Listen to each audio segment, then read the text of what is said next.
Hello students, आज हम class 10 mathematics के चैप्टर 8 लंब वृत्ताकार बेलन या राइट सर्कुलर सिलेंडर के बारे में जानेंगे और फिर इस चैप्टर के कुछ सवालों को हल करेंगे। तो सबसे पहले हम देखते हैं कि राइट सर्कुलर सिलेंडर होता क्या है या लंब वृत्ताकार बेलन होता क्या है। ठीक है, तो देखिए मैंने लंब वृत्ताकार बेलन का चित्र यहाँ पे बनाया है। इस चित्र में देखिए लंब वृत्ताकार बेलन में क्या होता है, नीचे में और ऊपर में, नीचे का जो आधार है वह एक वृत्त होता है और ऊपर में जो है यहाँ पे भी एक वृत्ताकार तल होता है, अर्थात दो वृत्ताकार तल हैं और इधर आसपास जो है एक वक्राकार तल होता है। ठीक है, यह है वक्र तल और ऊपर और नीचे जो है वृत्ताकार तल। तो जो वक्र तल है बेलन के उसे हम कहते हैं पार्श्व तल। ठीक है, और अगर आप एग्जाम्पल सोचिए थोड़ा, तो आप एक पेन स्टैंड का एग्जांपल ले सकते हैं। पेन स्टैंड में क्या होता है कि अक्सर इस तरह का पेन स्टैंड देखने को मिलता है जिसका जो है ऊपर का हिस्सा जो है खाली होता है। ठीक है, और हम लोग यहाँ पे पेन रख सकते हैं, है ना, और नीचे का जो तल है वो भी वृत्ताकार होता है और ऊपर का तल जो है वो भी वृत्ताकार तल होता है। तो एक पेन स्टैंड का कल्पना आप कीजिए। अब देखिए कि इसका मतलब क्या हो कि एक वक्रतल हो गया इसमें लंब वृत्ताकार बेलन में और दो एक ही अर्धव्यास के समतल वृत्त। यहाँ पे देखिए ये जो दो वृत्त हैं अर्धव्यास दोनों का सेम होगा, अर्थात अगर इस वृत्त का अर्धव्यास r है तो ऊपर का जो वृत्त है उसका भी अर्धव्यास कितना होगा, r ही होगा। अब देखिए माना लंब वृत्ताकार बेलन के आधार का अर्धव्यास बराबर r। हम मान लेते हैं कि ये जो लंब वृत्ताकार बेलन है इसका आधार है, इसके आधार तो वृत्त है, तो आधार का अर्धव्यास बराबर r तथा लंब वृत्ताकार बेलन की ऊंचाई जो है वो h। ये जो ऊंचाई किसको कहेंगे हम लोग, देखिए जो दो तल हैं वृत्ताकार तल, उसके सेंटर को जो मिलाने वाली जो रेखा है, उसके केंद्र को जो मिलाने वाली रेखा है, उसकी लंबाई को ही हम लोग जो है h या ऊंचाई कहेंगे। ठीक है, अब थोड़ा देखिए कि इसको हम लोग लंब वृत्ताकार बेलन क्यों कहते हैं, लंब क्यों कहते हैं, राइट सर्कुलर सिलेंडर क्यों कहते हैं, सिर्फ बेलन क्यों नहीं कहते। इसका रीज़न ये है कि ये जो दोनों के केंद्र को मिलाने वाली जो रेखा है ये नीचे वाला जो वृत्त का जो व्यास है उस पे लंब है और ऊपर वाला जो वृत्त का व्यास है उस पे भी लंब है। ठीक है, इसीलिए हम लोग इसको लंब वृत्ताकार बेलन कहते हैं, अर्थात यहाँ पे 90 डिग्री का कोण जो है बन रहा है। ठीक है, तो इसलिए इसको बेलन नहीं कह के लंब वृत्ताकार बेलन कहते हैं। ओके, तो अब हमने क्या क्या माना है कि नीचे के अर्धव्यास को r माना है और इसकी ऊंचाई को h माना है। ठीक है, तो अतः लंब वृत्ताकार बेलन के पार्श्व तल का क्षेत्रफल, अगर ऐसा मान लें तो लंब वृत्ताकार बेलन के पार्श्व तल के क्षेत्रफल का फॉर्मूला होता है 2πr/h। ध्यान दीजिए आपने 2πr कहाँ पे पढ़ा था, 2πr किसका फॉर्मूला होता है, 2πr होता है उस वृत्त की परिधि जिसका अर्धव्यास r है। ठीक है, तो इसका मतलब लंब वृत्ताकार बेलन के पार्श्व तल का क्षेत्रफल का फॉर्मूला क्या हो गया, आधार की परिधि 2πr गुना बेलन की ऊंचाई h। ठीक है, अब लंब वृत्ताकार बेलन के समग्र तल का क्षेत्रफल, समग्र तल मतलब संपूर्ण तल, अर्थात ये वृत्ताकार तल प्लस पार्श्व तल, तो दोनों वृत्ताकार तल प्लस पार्श्व तल को अगर सबके क्षेत्रफल को जोड़ देंगे तो समग्र तल या संपूर्ण तल का क्षेत्रफल आ जाएगा। तो देखिए समग्र तल का क्षेत्रफल बराबर हो जाएगा पार्श्व तल का क्षेत्रफल प्लस दो वृत्ताकार तलों का क्षेत्रफल बराबर, पार्श्व तल के क्षेत्रफल का फॉर्मूला अभी लिखे हैं 2πr/h। ओके, और दो वृत्ताकार तलों का क्षेत्रफल, तो एक वृत्ताकार तल, आप लोगों को पता है वृत्त का क्षेत्रफल होता है πr²। जब अर्धव्यास जो है r हो ऐसे वृत्त का क्षेत्रफल होता है πr²। तो चूंकि दो वृत्ताकार तलों का क्षेत्रफल ऊपर नीचे दो वृत्त है ना, तो इसीलिए 2πr², 2 से गुना कर देंगे तो दोनों वृत्तों का क्षेत्रफल आ गया और पार्श्व तल का क्षेत्रफल हो गया 2πr/h। अब देखिए यहाँ पे कॉमन कितना जाएगा, 2πr ये कॉमन चला जाएगा दोनों में से, तो अंदर रह जाएगा h प्लस यहाँ से देखिए एक r कॉमन आ गया तो एक r बच गया, तो 2πr into h plus r। तो आप लोगों को ये फॉर्मूला याद रखना है कि लंब वृत्ताकार बेलन के समग्र तल का क्षेत्रफल बराबर होता है 2πr into h plus r। ये एक फॉर्मूला हो गया, और एक फॉर्मूला कौन सा, लंब वृत्ताकार बेलन के पार्श्व तल का क्षेत्रफल होता है 2πr/h, ये फॉर्मूला। और एक फॉर्मूला है लास्ट, लंब वृत्ताकार बेलन का आयतन, तो आयतन का फॉर्मूला होता है पाई आर स्क्वायर एच। अब देखिए पाई आर स्क्वायर मतलब ये जो वृत्त है, वृत्त का क्षेत्रफल का फॉर्मूला होता है पाई आर स्क्वायर। तो वृत्त के क्षेत्रफल, आधार का क्षेत्रफल गुना पाई आर स्क्वायर मतलब आधार का क्षेत्रफल, ये जो आधार है इसका क्षेत्रफल गुना बेलन की ऊंचाई, ये हो गया बेलन का आयतन। अर्थात ये जो लंब वृत्ताकार बेलन है इसका जो आयतन हो जाएगा वो हो जाएगा पाई आर स्क्वायर एच। इसके पार्श्व तल का क्षेत्रफल हो जाएगा 2 पाई आर एच और इसके संपूर्ण तल का क्षेत्रफल हो जाएगा कितना 2 pi R into H plus R.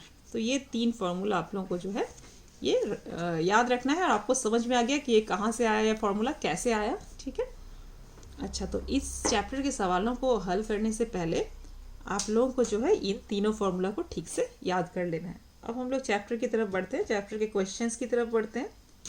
तो सबसे पहले चैप्टर 8 में हम क्वेश्चन नंबर 3 को सॉल्व करेंगे। नंबर 3, तो आप टेक्स्ट बुक को अपने साथ रखिए ताकि आप लोगों को सुविधा हो। तो एक बार हम बुक को आप लोगों को दिखा दें, क्वेश्चन नंबर 3 कहता क्या है। देखिए क्वेश्चन नंबर 3 कहता है कि स्टील की पतली चादर द्वारा बने ढक्कन सहित एक ड्रम का व्यास 28 सेंटीमीटर है। एक ड्रम है, देखिए ड्रम भी क्या क्या होता है, राइट सर्कुलर सिलेंडर या फिर लंब वृत्ताकार बेलन, ये का एक एग्जाम्पल होता है ड्रम, है ना। तो क्या कहता है कि स्टील की पतली चादर द्वारा बने ढक्कन सहित एक ड्रम का व्यास है 28 सेंटीमीटर। ड्रम तैयार करने में यदि 2816 वर्ग सेंटीमीटर चादर लगी हो तो ड्रम की ऊंचाई ज्ञात करके लिखें। ठीक है, तो हम देखते हैं कैसे बनाएंगे इसको। सबसे पहले हम चित्र, अगर नहीं भी बना, चित्र बना लेने से सबसे अच्छे से आपको समझ में आता है। तो एक चित्र अगर बना ले हम लोग यहाँ पे, सबसे पहले चित्र बनाएंगे लंब वृत्ताकार बेलन का या ड्रम का चित्र बना दे। अब इस ड्रम में कहता है ढक्कन सहित, अर्थात इसमें ढक्कन भी है। कहता है कि ड्रम की ऊंचाई है 8 सेंटीमीटर, हम लोग मान लेंगे, ऊंचाई निकालने के लिए बोला है तो जो निकालने के लिए बोलता है उसको हम लोग मान लेते हैं। तो लिखेंगे माना ड्रम की ऊंचाई बराबर 8 सेंटीमीटर। एच क्यों मान रहे हैं, क्योंकि हाइट, ऊंचाई को हम लोग क्या बोलते हैं, हाइट बोलते हैं इंग्लिश में। तो हाइट का जो है पहला किस चीज़ से शुरू होता है, एच से शुरू होता है, तो इसीलिए हम ऊंचाई को एच मान लेंगे, 8 सेंटीमीटर। ड्रम का अर्धव्यास बराबर हो जाएगा, देखिए अर्धव्यास बराबर कितना हो जाएगा, व्यास का आधा। व्यास दिया हुआ है क्वेश्चन में 28 सेंटीमीटर, तो अर्धव्यास हो जाएगा 28/2 मतलब 14 सेंटीमीटर। तो इसीलिए ड्रम के समग्र तल का क्षेत्रफल बराबर, फॉर्मूला पुट करेंगे 2 pi R into R plus H बराबर 2 पाई की जगह में देखिए 22/7 गुना आर का मान कितना है 14 इंटू आर प्लस एच मतलब 14 प्लस एच, क्योंकि एच तो हमको पता नहीं है, एच का मान हम लोगों को निकालना है ऊंचाई। तो देखिए अब इसको गुना अगर हम करेंगे तो देखिए क्या क्या कट जाएगा, 7 दूना 14 हो जाएगा और तो 22 दूना 44, 44 दूना 88, तो 88 इंटू 14 प्लस एच। अब देखिए क्षेत्रफल है, तो क्षेत्रफल हमेशा किस चीज़ में आता है, वर्ग में आता है, वर्ग इकाई में। तो चूंकि एच आर ये सब सेंटीमीटर में है तो क्षेत्रफल आ जाएगा वर्ग सेंटीमीटर। ओके, तो ड्रम के समग्र तल का क्षेत्रफल इतना हुआ। अब देखिए क्या है कि प्रश्नानुसार क्या कहता है, प्रश्नानुसार कहता है कि ड्रम के समग्र तल का क्षेत्रफल है 2816 ये प्रश्न कहता है। और हमने अभी भी कितना निकाला है, ड्रम के समग्र तल का क्षेत्रफल 88 इंटू 14 प्लस एच। तो इन दोनों को हम लोग बराबर कर देंगे ताकि हम लोग को एच का मान प्राप्त हो जाए, है ना। क्योंकि क्वेश्चन में क्या बोला था कि ड्रम तैयार करने में 2816 वर्ग सेंटीमीटर चादर लगी हो, तो वर्ग सेंटीमीटर चादर मतलब ड्रम का संपूर्ण तल का क्षेत्रफल। संपूर्ण तल क्यों, समग्र तल या संपूर्ण तल क्यों, क्योंकि ड्रम में कहता है कि ढक्कन भी है। ओके, तो ढक्कन भी है और नीचे में आधार भी है, तो समग्र तल का क्षेत्रफल जो है वो हो जाएगा इतना। और हमने इतना निकाला है तो दोनों को अगर बराबर कर देंगे हम लोग तो हम लोग किसका मान आ जाएगा, एच का मान आ जाएगा। तो बस 88 इंटू 14 प्लस एच बराबर 2816, 14 प्लस एच बराबर हो जाएगा 2816 और गुना है यहाँ पे तो 88 नीचे आ जाएगा। विच इम्प्लाई 14 प्लस एच बराबर, काटेंगे तो कितना, 88 से भाग कर देंगे तो 32। तो यहाँ से एच बराबर हो जाएगा 32 - 14, तो यहाँ से एच बराबर हो जाएगा 32 से 14 कर माइनस करेंगे तो आ जाएगा 18। तो इसीलिए ड्रम की ऊंचाई हो जाएगी 18 सेंटीमीटर आंसर। ठीक है, अब बढ़ते हैं नेक्स्ट क्वेश्चन की तरफ। तो क्वेश्चन नंबर 6 को देखते हैं। क्वेश्चन नंबर 6 क्या कहता है, देखिए टेक्स्ट बुक में क्वेश्चन नंबर 6 है, समान व्यास व समान ऊंचाई वाले 3 जारों में, देखिए 3 जार ऐसे हैं, जार मतलब यहाँ पे लंबवृत्ताकार बेलन ही है। ठीक है, तीनों तो समान व्यास है, तीनों ड्रम जो है या तीनों जारों का जो समान व्यास है और समान ऊंचाई है। इनमें प्रथम का 2/3 भाग, द्वितीय का 5/6 भाग एवं तृतीय जार का 7/9 भाग हल्के गंधक के जल से भरा था। तो ऐसे जो 3 जार हैं उनका कितना कितना भाग जो है हल्के गंधक के अम्ल से भरा था। इन तीनों जारों के अम्ल को यदि 2.1 डेसीमीटर व्यास वाले एक जार में रखा जाए तो जार के अम्ल की ऊंचाई 4.1 डेसीमीटर हो जाती है। प्रथम 3 जारों की व्यास यदि 1.4 डेसीमीटर हो तो उनकी ऊंचाई ज्ञात करके लिखे। देखिए क्या करता है, तीनों जो जार हैं वो समान अर्धव्यास है और समान ऊंचाई है। ऐसे 3 जारों को जो है उनमें थोड़ा थोड़ा करके क्या भरा हुआ था, अम्ल भरा हुआ था, है ना। और उस पूरे तीनों के अम्ल को जो है उसको एक दूसरे जार में ट्रांसफ़र किया गया। उस जो नया वाला जो बड़ा जार है उसका व्यास है 2.1 डेसीमीटर, तो जार के अम्ल की ऊंचाई 4.1 डेसीमीटर हो जाती है। वो जो बड़ा वाला जार जिसमें ट्रांसफ़र किया गया तीनों के अम्ल को, उसकी ऊंचाई कितनी हो जाती है, अम्ल की ऊंचाई हो जाती है 4.1 डेसीमीटर। प्रथम 3 जारों का व्यास यदि 1.4 डेसीमीटर हो तो उनकी ऊंचाई ज्ञात करके लिखें। ठीक है, तो देखिए क्या करते हैं, चित्र ही सबसे पहले बना लेंगे ताकि समझने में सुविधा हम लोगों को। तो ये 3 जार है सबसे पहले, और हम लोग क्या करेंगे कि ऊंचाई हम लोग को निकालने बोला है तीनों का। तो सबसे पहले हम लोग क्या करेंगे कि माना प्रथम 3 जारों की ऊंचाई बराबर h मान लेंगे डेसीमीटर। यहाँ पे डेसीमीटर के बारे में बात हो रही है तो इसीलिए प्रथम 3 जारों की ऊंचाई बराबर h डेसीमीटर। अर्धव्यास r बराबर हो जाएगा 1.4/2। ठीक है, क्योंकि व्यास जो है उन तीनों छोटे जो जार हैं उनका व्यास दिया हुआ है 1.4, तो अर्धव्यास उनका आधा हो जाएगा। तो 1.4 को 2 से भाग कर देंगे तो 0.7 डेसीमीटर हो जाएगा। अतः प्रथम 3 जारों में कुल अम्ल का आयतन, जो तीनों में कुल कितना अम्ल है वो हम लोग को चेक करना है। तो सब में अलग अलग परिमाण में अम्ल भरा हुआ है ना, ध्यान देना क्या कितना कितना भरा हुआ है। देखिए सबसे पहला कहता है कि प्रथम जार में, क्वेश्चन में देखिएगा कि 2/3 भाग जो है वो पहला जार भरा हुआ है 2/3 भाग। तो उसका जो आयतन है प्रथम जार का जो टोटल आयतन है πr²h, ये फॉर्मूला है ना बेलन के आयतन का फॉर्मूला। तो उसका जो आयतन है, क्योंकि r तो इसका हम लोग अर्धव्यास को r है ये, और h इसको हम लोग h माने, तो इस आयतन का 2/3 भाग भरा हुआ है अम्ल से, तो इसीलिए 2/3 πr²h प्लस, अब इसको जोड़ेंगे, तीनों को साथ में जोड़ना है हम लोगों को, क्योंकि तीनों को ले करके जोड़ के तब ना उसमें ट्रांसफर किया गया, इसलिए सबको जोड़ना है। ओके, तो प्रथम 3 जारों में कुल अम्ल का आयतन हम लोग निकाल रहे हैं, कुल मतलब जोड़ेंगे। तो प्रथम में 2/3 πr² प्लस दूसरे में 5/6 भाग भरा हुआ है, तो 5/6 πr² मतलब आयतन का मतलब गुना 5/6 प्लस तृतीय में भरा हुआ है 7/9 भाग, तो πr² का 7/9 भाग।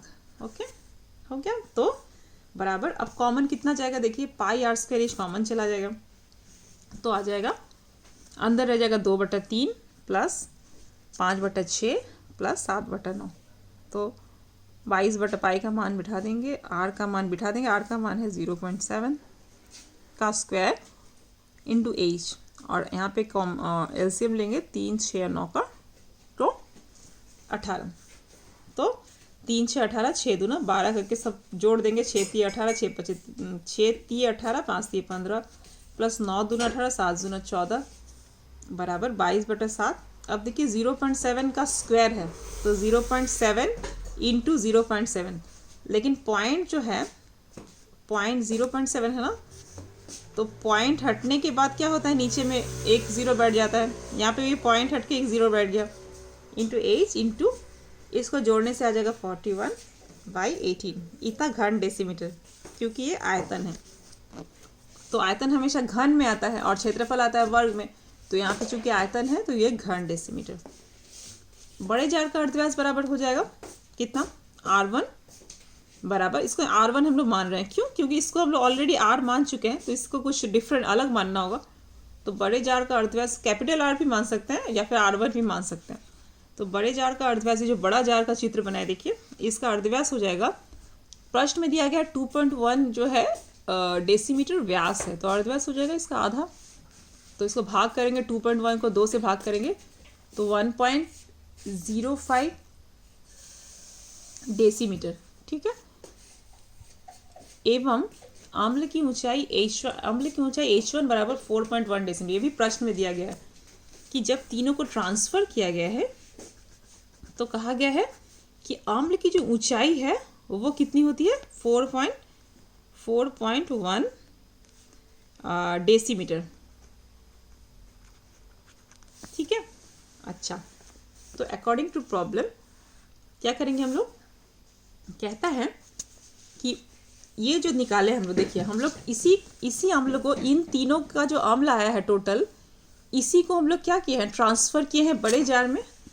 तो इसीलिए हम लोग क्या लिख सकते हैं कि कुल जो अम्ल का आयतन है, मतलब तीनों के अम्ल, तीनों जारों, तीनों छोटे जारों के कुल अम्ल का आयतन जो निकाले हैं, ये वाला 22 into 7/10 into 7/10 into H into 41/18, ये जो है बराबर हो जाएगा बड़े वाले जार में जितना अम्ल है, वो बड़े वाले जार में कितना अम्ल है, देखिए पाई, आयतन का क्या फॉर्मूला होता है, पाई R²।